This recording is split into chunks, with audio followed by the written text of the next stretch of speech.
Former students are shedding new light tonight on what it was like to attend one of the nation's first off-reservation native boarding schools.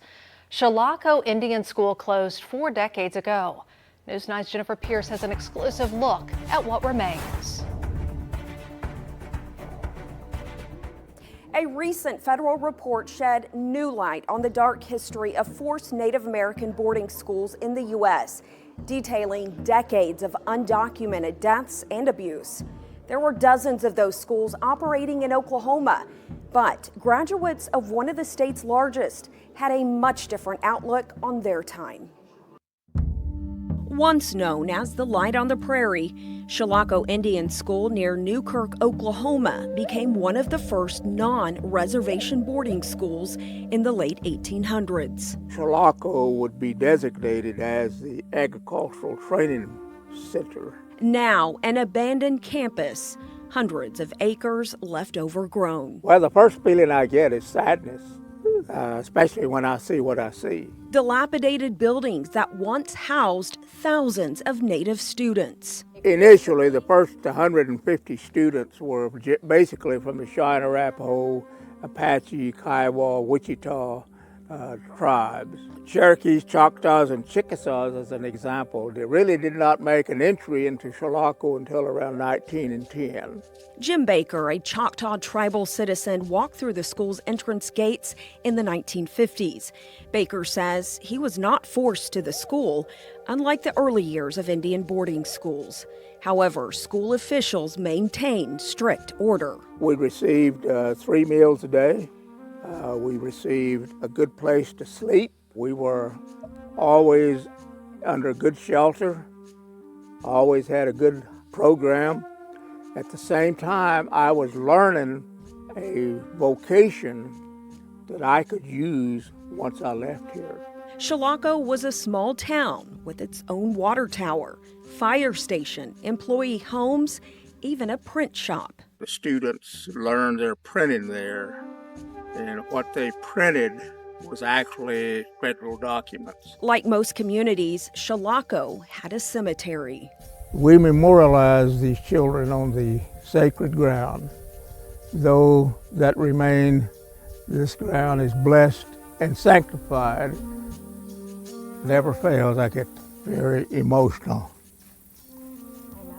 It's just a tribal custom, I think. Baker and his wife Charmaine, also a Chilocco graduate, maintain the sacred grounds. We do have approximately 125 graves here. Only one grave has a headstone with a name, a 4-year-old girl, possibly the child of a Chilocco employee. July 29th, 1892 or 7. A monument in the corner of the cemetery lists the names, tribes, ages, and years of death.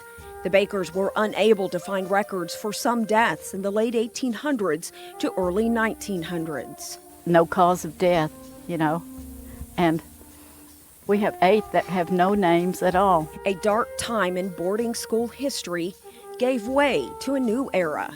The Marion Report was highly critical of the way Indian schools were operating. It became a lot more humanistic, I believe, after the Marion Report. Chilocco became home to young war heroes. We are proud of, to talk about the 11 veterans who came to Chilocco from the Navajo Code Talker. World War II and Korean War veterans. It was kind of the golden age of Chilocco because we had a lot of Indians in the veterans coming in from the war.